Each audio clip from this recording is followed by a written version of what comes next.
হঠাৎ আসমান থেকে নেমে আসবে এমন এক ভয়ঙ্কর এবং কান ফাটানো আওয়াজ, যা পুরো মহাবিশ্ব স্তব্ধ করে দেবে।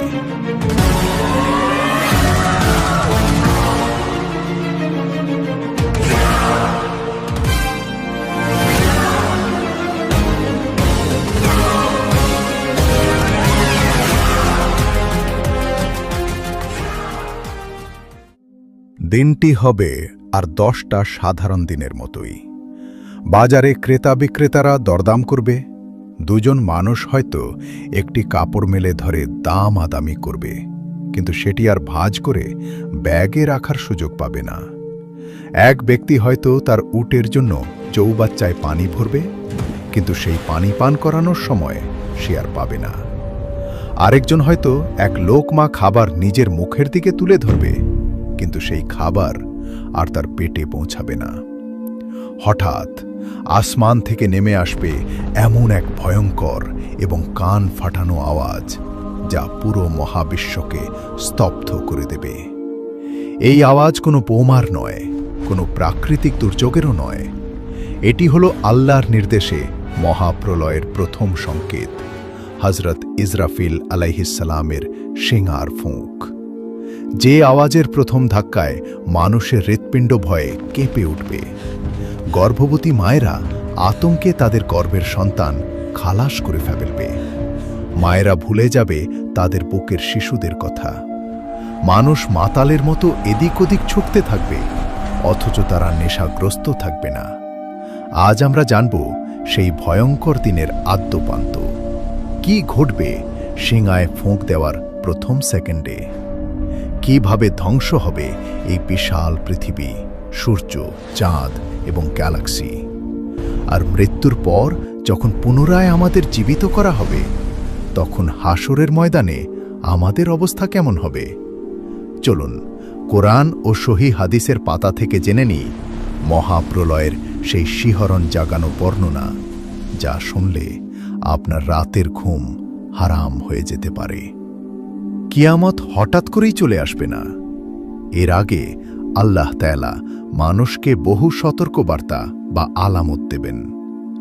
দাজ্জালের ফিতনা, ইয়াজুজ মাজুজের তাণ্ডব এবং হযরত ঈসা আলাইহিসসালামের আগমনের পর পৃথিবী যখন কিছুদিন শান্তিতে থাকবে, এরপরই শুরু হবে চূড়ান্ত সমাপ্তির প্রস্তুতি। একদিন সকালে মানুষ ঘুম থেকে উঠে দেখবে সূর্য পূর্ব দিকের বদলে পশ্চিম দিক থেকে উদিত হচ্ছে। এই দৃশ্য দেখার পর পুরো পৃথিবীর মানুষ একযোগে আল্লাহর কাছে সিজদায় পড়ে যাবে। সবাই তওবা করতে চাইবে, কিন্তু তখন অনেক দেরি হয়ে গেছে।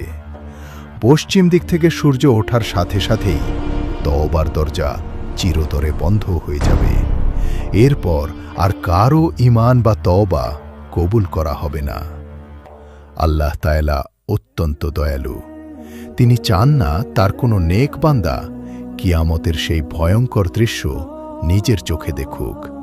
তাই আল্লাহ ইয়েমেনের দিক থেকে অত্যন্ত সুগন্ধিযুক্ত এবং রেশমের চেয়েও কোমল একটি বাতাস প্রবাহিত করবেন। এই বাতাস যার গায়েই লাগবে, যার অন্তরে সরিষার দানা পরিমাণও ঈমান থাকবে, সে অত্যন্ত শান্তিতে মৃত্যুর কোলে ঢলে পড়বে। পৃথিবীতে আর একজন ঈমানদারও বেঁচে থাকবে না। যারা বেঁচে থাকবে তারা হবে ইতিহাসের সবচেয়ে নিকৃষ্ট মানুষ। তারা পশুর মতো প্রকাশ্যে রাস্তায় অপকর্মে লিপ্ত হবে। পৃথিবীতে কেউ আল্লাহ আল্লাহ বলার মতো থাকবে না। কাবা ঘরকে ভেঙে ফেলা হবে, কোরআনের অক্ষরগুলো মুছে যাবে।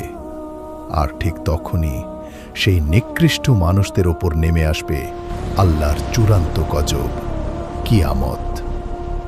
নবী করিম সাল্লাল্লাহু আলাইহি ওয়াসাল্লাম বলেছেন, আমি কিভাবে শান্তিতে থাকতে পারি অথচ শিঙার মালিক ইসরাফিল আলাইহিমুসসালাম শিঙা মুখে নিয়ে মাথা ঝুঁকিয়ে কান খাড়া করে আল্লাহর নির্দেশের অপেক্ষায় প্রহর গুনছেন। যখন সেই চূড়ান্ত নির্দেশ আসবে, ইসরাফিল আলাইহিমুসসালাম শিঙায় প্রথম ফুঁক দেবেন। একে বলা হয় নাফখাতুল ফাজা বা আতঙ্কের ফুঁক। এই ফুকের আওয়াজ শুরুতে খুব হালকা হবে, মানুষ কান পেতে শোনার চেষ্টা করবে, কিন্তু মুহূর্তের মধ্যেই এই আওয়াজ এত তীব্র এবং ভয়ঙ্কর রূপ নেবে যে পুরো পৃথিবী প্রচণ্ড বেগে কাঁপতে শুরু করবে। সূরা তাকওয়িরে আল্লাহ বলেছেন, যখন সূর্য আলোহীন হয়ে যাবে, যখন নক্ষত্রগুলো খসে পড়বে, যখন পাহাড়গুলোকে চলমান করা হবে, যখন সমুদ্রগুলোকে উত্তাল করে তোলা হবে, পৃথিবীর বুকে থাকা হিমালয় কিংবা আল্পসের মতো বিশাল পাহাড়গুলো যা দেখে মানুষ অবাক হতো, সেগুলো ধুনুরি করা রঙিন তুলার মতো আকাশে উঠতে থাকবে। সমুদ্রের পানি শুকিয়ে একসময় সেখানে দাউ দাউ করে আগুন জ্বলে উঠবে, কবরগুলো ফেটে চৌচির হয়ে যাবে। সবচেয়ে ভয়ঙ্কর দৃশ্য হবে আকাশের দিকে তাকালে। আমাদের এই সুন্দর নীল আকাশ সেদিন লাল গোলাপের মতো রঞ্জিত হয়ে যাবে। সূরা আর রহমানে আল্লাহ বলেছেন, আকাশ সেদিন ফেটে গিয়ে গলিত তামার মতো লাল হয়ে যাবে। পুরো আসমানকে আল্লাহ এমনভাবে গুটিয়ে নেবেন যেমনভাবে কোনো লেখক তার লিখিত কাগজ গুটিয়ে নেয়। এই প্রচণ্ড শব্দ এবং ভূমিকম্পের ফলে পৃথিবীর সমস্ত মানুষ, জিন এবং পশু পাখি মারা যাবে। পুরো মহাবিশ্বে নেমে আসবে এক ভয়ঙ্কর নীরবতা। পৃথিবীর সমস্ত প্রাণের বিনাশ হয়ে যাওয়ার পর আল্লাহ তাআলা মৃত্যুর ফেরেশতা মালাকুল মউত আজরাইল আলাইহিসসালামকে জিজ্ঞেস করবেন, হে আজরাইল, আর কে কে বেঁচে আছে? আজরাইল আলাইহিসসালাম বলবেন, হে পরওয়ারদিগার, আপনি তো চিরঞ্জীব, আপনি ছাড়া আর বেঁচে আছেন জিব্রাইল, মিকাইল, ইসরাফিল, আপনার আরশ বহনকারী ফেরেশতারা এবং আমি। আল্লাহ নির্দেশ দেবেন জিব্রাইল, মিকাইল এবং আরশ বহনকারী ফেরেশতাদের রূহ কবজ করে নেওয়ার জন্য। একে একে মহাবিশ্বের সবচেয়ে শক্তিশালী ফেরেশতারাও মৃত্যুর স্বাদ গ্রহণ করবেন। এরপর আল্লাহ আবার জিজ্ঞেস করবেন, এখন আর কে বেঁচে আছে? মালাকুল মউত অত্যন্ত ভয়ে ভয়ে বলবেন, হে আল্লাহ, শুধু আমি আপনার দুর্বল বান্দা বেঁচে আছি। তখন আল্লাহ এক ভয়ঙ্কর নির্দেশ দেবেন। তিনি বলবেন, হে মালাকুল মউত, তুমিও মরে যাও। সাথে সাথে মৃত্যুর ফেরেশতা এমন এক ভয়ঙ্কর চিৎকার দিয়ে মৃত্যুবরণ করবেন যে যদি তখন আসমান ও জমিনে কেউ বেঁচে থাকত, তবে সেই চিৎকারের ভয়েই সবাই মারা যেত। পুরো মহাবিশ্ব তখন সম্পূর্ণ ফাঁকা। নেই কোনো মানুষ, নেই কোনো জিন, নেই কোনো ফেরেশতা। এই আসমান আর জমিনের কোথাও একটি পিঁপড়াও বেঁচে নেই। শুধু আছেন এক এবং অদ্বিতীয় মহান সত্তা আল্লাহ সুবহানাহু ওয়া তাআলা। আল্লাহ তাআলা এই ধ্বংসপ্রাপ্ত পৃথিবীকে তার হাতের মুঠোয় নিয়ে 3 বার ঝাঁকুনি দেবেন। এরপর অত্যন্ত প্রতাপের সাথে পুরো মহাবিশ্বকে উদ্দেশ্য করে তিনি একটি প্রশ্ন ছুড়ে দেবেন, লিমানিল মুলকুল ইয়াউম, আজ রাজত্ব কার? কোথাও থেকে কোনো উত্তর আসবে না, কারণ উত্তর দেওয়ার মতো কেউ বেঁচে নেই। অহংকারী ফেরাউনরা কোথায়? নমরুদরা কোথায়? কোথায় সেই স্বৈরশাসকরা যারা পৃথিবীতে নিজেদের প্রভু দাবি করত? সব নিস্তব্ধ। তখন আল্লাহ নিজেই নিজের প্রশ্নের উত্তর দেবেন, লিল্লাহিল ওয়াহিদিল কাহার, আজকের রাজত্ব একমাত্র আল্লাহর, যিনি এক এবং প্রবল পরাক্রমশালী। এভাবে কেটে যাবে 40-এর একটি সময়কাল। এটি কি 40 দিন, 40 মাস নাকি 40 বছর, তা আল্লাহ ছাড়া কেউ জানেন না। এরপর আল্লাহ আসমান থেকে এক বিশেষ ধরনের বৃষ্টি বর্ষণ করবেন। এই বৃষ্টির পানিতে পৃথিবীর মাটির নিচে মিশে থাকা মানুষের দেহের ক্ষুদ্রতম একটি হাড়, যাকে আজপুত জানাব বা মেরুদণ্ডের একেবারে শেষের হাড় বলা হয়, সেটি বীজের মতো গজিয়ে উঠবে। মানুষের শরীর ঠিক সেভাবেই পুনরায় তৈরি হবে যেমনভাবে উদ্ভিদ মাটি থেকে গজিয়ে ওঠে। দেহগুলো প্রস্তুত হওয়ার পর আল্লাহ ইসরাফিল আলাইহিসসালামকে পুনরায় জীবিত করবেন এবং তাকে দ্বিতীয়বার শিঙায় ফুঁক দেওয়ার নির্দেশ দেবেন। এটি হল নাফখাতুল বাস বা পুনরুত্থানের ফুঁক। এই ফুঁক দেওয়ার সাথে সাথেই কোটি কোটি রূহ যা ইসরাফিল আলাইহিসসালামের শিঙার ভেতরে রাখা ছিল তা মৌমাছির মতো গুনগুন করতে করতে উড়ে গিয়ে নিজ নিজ দেহে প্রবেশ করবে। আর সাথে সাথেই পৃথিবীর বুক চিরে কোটি কোটি মানুষ ঘুম থেকে জেগে ওঠার মতো লাফ দিয়ে উঠে দাঁড়াবে। তারা অবাক হয়ে চারদিকে তাকাবে আর বলবে, হায় আমাদের দুর্ভোগ, কে আমাদের এই ঘুমের জায়গা থেকে উঠালো? তখন ঈমানদাররা বলবে, রহমান তো এরই ওয়াদা করেছিলেন এবং রাসূলগণ তো সত্যই বলেছিলেন। সবাই একটি বিকট আওয়াজের দিকে ঘাড় নিচু করে অন্ধের মতো ছুটতে থাকবে।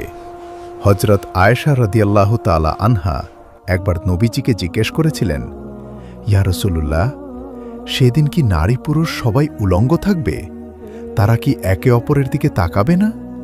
নবীজি সাল্লাল্লাহু আলাইহি ওয়াসাল্লাম উত্তর দিয়েছিলেন, হে আয়েশা, সেদিনের পরিস্থিতি এতই ভয়াবহ হবে যে কারো দিদিকে কারো তাকানোর মতো কোনো হুশই থাকবে না। মানুষ সেদিন মাতালের মতো দিক বিদিক ছুটতে থাকবে। দৌড়াতে দৌড়াতে মানবজাতি এমন এক ময়দানে এসে জমায়েত হবে যা আজকের পৃথিবীর মতো নয়। হাসরের সেই ময়দানটি হবে সাদা রুটির মতো একদম সমতল। সেখানে লুকানোর মতো কোনো পাহাড় থাকবে না, ছায়া দেওয়ার মতো কোনো গাছ থাকবে না। আর সবচেয়ে ভয়ঙ্কর ব্যাপার হল, আমাদের যে সূর্যটি আজ পৃথিবী থেকে 15 কোটি কিলোমিটার দূরে অবস্থিত, সেই বিশাল এবং জ্বলন্ত সূর্যকে সেদিন মানুষের মাথার মাত্র 1 মাইল ওপরে নামিয়ে আনা হবে। সূর্যের প্রচণ্ড তাপে মানুষের মাথার মগজ ভাতের মারের মতো তো টকবক করে ফুটতে থাকবে। মানুষের শরীর থেকে ঝর্ণা ধারার মতো ঘাম বের হতে থাকবে। সেই ঘামের সাগরে মানুষ তাদের পাপের পরিমাণ অনুযায়ী হাবুডুবু খাবে। কারো ঘাম হবে পায়ের কোড়ালি পর্যন্ত, কারো হাঁটু পর্যন্ত, কারো কোমর পর্যন্ত। আর যারা বড় বড় পাপিষ্ঠ, তাদের ঘাম তাদের মুখ পর্যন্ত পৌঁছে যাবে এবং তারা সেই নিজেদের দুর্গন্ধযুক্ত ঘামের সাগরে খাবি খেতে থাকবে। এই ভয়ঙ্কর অবস্থায় মানুষ বিচার শুরু করার জন্য আল্লাহর কাছে ফরিয়াদ করতে চাইবে।